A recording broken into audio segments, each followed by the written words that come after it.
ভয়ের সাথে আমরা সবাই পরিচিত, কষ্ট আমরা সবাই পেয়েছি।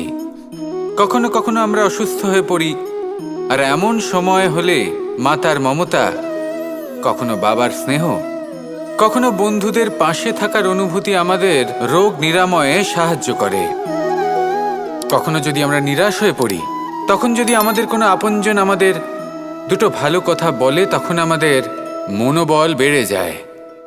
ঠিক তেমন সংসারের এই রঙ্গমঞ্চে যদি আপনি পীড়িত অনুভব করেন, কিছু শুভ কথা আলোচনা করুন, কিছু স্তুতি গান করুন, কিছু মুহূর্তের জন্য হলেও নিজের ইষ্টদেবের কথা স্মরণ করুন আর প্রার্থনা করুন।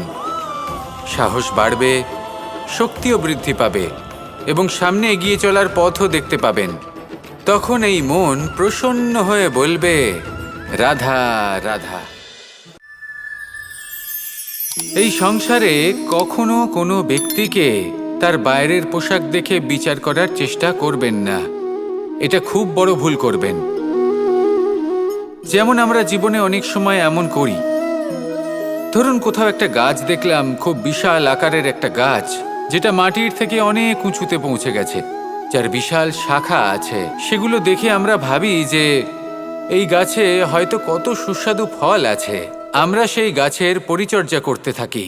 আবার অন্যদিকে হলো একটি তৃণ, যেটা মাটি থেকে কিছুটা উঁচুতে পৌঁছেছে, কিন্তু সেই তৃণর নিচে, মাটির নিচে অত্যন্ত সুস্বাদু ফল বা সবজি জন্ম নেয়, যা আমাদের স্বাস্থ্যের পক্ষে অত্যন্ত উপকারী।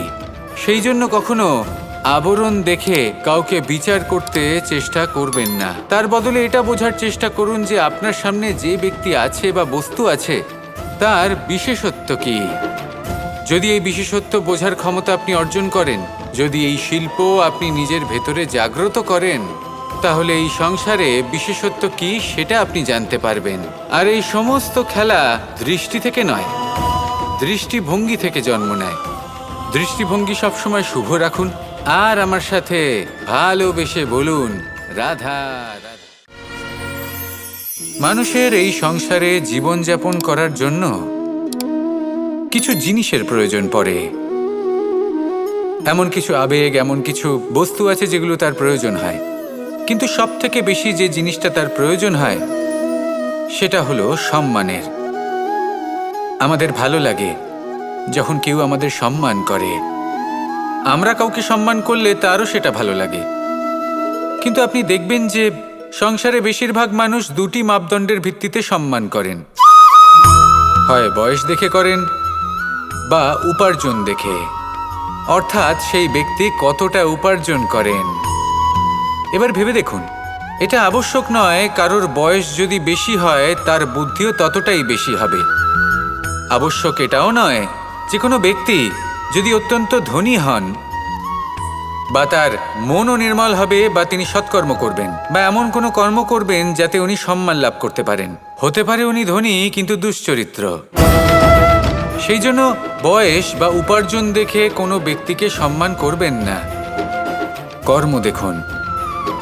যদি গভীরভাবে ভেবে দেখেন, তাহলে দেখবেন যদি কোনো মানুষ কোনো সৎকর্ম করেন, তাহলে তার প্রতি হৃদয় থেকে সম্মান জাগ্রত হয়।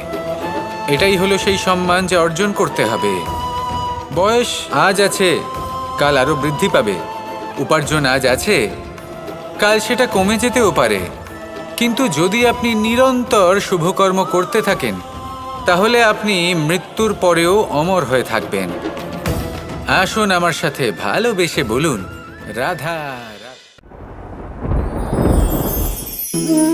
সুখ, দুঃখ এবং শক্তি, এই তিন হলো এই সংসারের ত্রিদেবের মতো। আমাদের জীবনে যা কিছু ঘটছে এই তিনটির ভিত্তির উপরেই হচ্ছে। আসলে এই সংসারের একটা নিয়ম আছে। যখনই আপনি কিছু লাভ করেন, এই সংসার আপনার পরীক্ষা নেয়। এটা জানার জন্য আপনার পরীক্ষা নেয় যে আপনি যা কিছুই লাভ করেছেন, আপনি কি আদৌ সেটার যোগ্য কি না। ঠিক সেইভাবেই এই সুখ, দুঃখ এবং শক্তি আপনার পরীক্ষা নিয়ে থাকে। যখন সুখ আসে তখন সে আপনার পরীক্ষা নেয় যে আপনার মধ্যে অহংবোধ জাগ্রত হয়নি তো। যদি অহংবোধ চলে আসে তাহলে সুখ সেখানেই সঙ্গ ত্যাগ করে।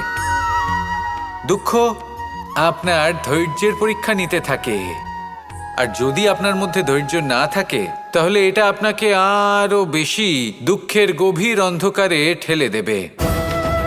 সেখানে শক্তি পরীক্ষা নেয় আপনার বিনম্রতার।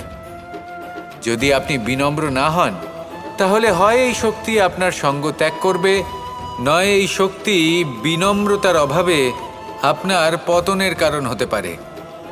এই সংসারে যে কোনো ব্যক্তি যিনি এই পরীক্ষায় উত্তীর্ণ হয়ে থাকেন, এই জীবনে তিনি সাফল্য লাভ করেন। আসুন আমার সাথে ভালোবেসে বলুন, রাধা রাধা। ভয়ের সাথে আমরা সবাই পরিচিত, কষ্টও আমরা সবাই পেয়েছি। কখনো কখনো আমরা অসুস্থ হয়ে পড়ি, আর এমন সময় হলে মাতার মমতা, কখনো বাবার স্নেহ, কখনো বন্ধুদের পাশে থাকার অনুভূতি আমাদের রোগ নিরাময়ে সাহায্য করে। কখনো যদি আমরা নিরাশ হয়ে পড়ি, তখন যদি আমাদের কোনো আপনজন আমাদের দুটো ভালো কথা বলে, তখন আমাদের মনোবল বেড়ে যায়। ঠিক তেমন সংসারের এই রঙ্গমঞ্চে যদি আপনি পীড়িত অনুভব করেন, কিছু শুভ কথা আলোচনা করুন, কিছু স্তুতি গান করুন, কিছু মুহূর্তের জন্য হলেও নিজের ইষ্টদেবের কথা স্মরণ করুন আর প্রার্থনা করুন। সাহস বাড়বে, শক্তিও বৃদ্ধি পাবে এবং সামনে এগিয়ে চলার পথও দেখতে পাবেন।